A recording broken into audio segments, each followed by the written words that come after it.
élèves, nous nous retrouvons encore une fois avec la troisième vidéo des cours à distance. Et cette fois-ci, nous allons faire la correction des exercices, des deux leçons.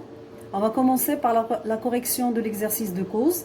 On va faire un petit rappel de la consigne. Compléter les phrases suivantes par une expression de cause. Première phrase, on peut utiliser à cause de ou bien en raison de, car ils jouent le même rôle. À cause de l'orage, je ne peux pas dormir. En raison de l'orage, je ne peux pas dormir.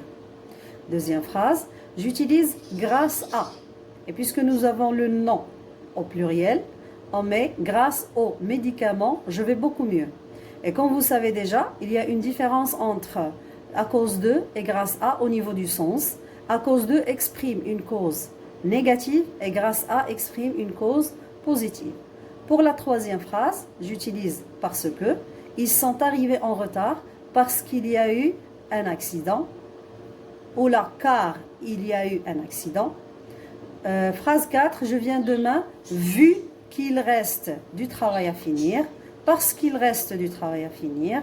Étant donné qu'il reste du travail à finir. Toutes ces locutions sont correctes. Phrase 5, comme ou bien puisque tu es arrivé tôt, tu vas pouvoir nous aider. Puisque comme et puisque jouent le même rôle. Phrase suivante, ils ont froid à cause d'une panne de chauffage. Phrase suivante, ils ont réussi grâce à leur imagination. Phrase suivante, comme il fait beau, on peut manger dehors. Puisqu'il fait beau, on peut manger dehors.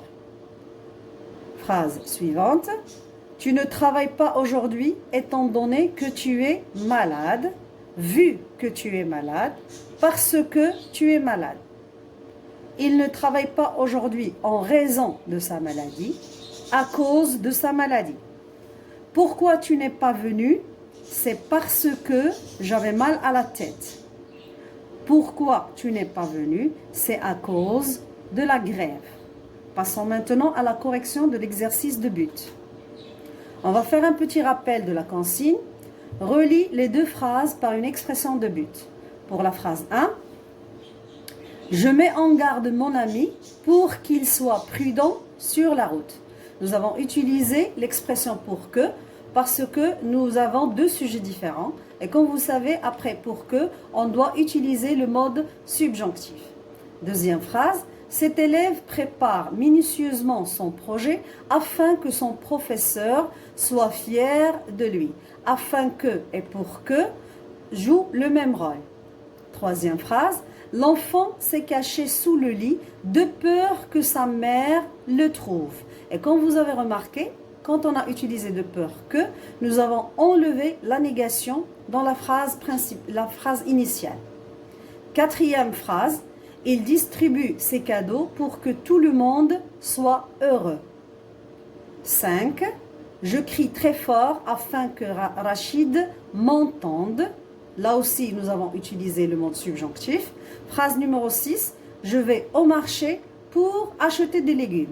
Ici, nous avons utilisé le mode infinitif parce que nous avons le même sujet de la phrase principale et dans la phrase subordonnée et nous avons utilisé l'expression pour.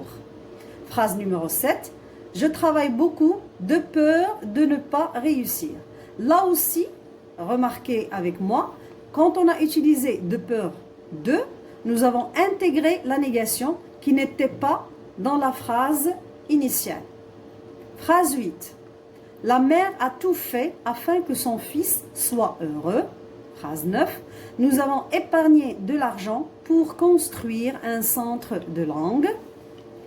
La dernière phrase. Les invités regagnent très tôt la maison de peur d'être retardés par la tempête de neige.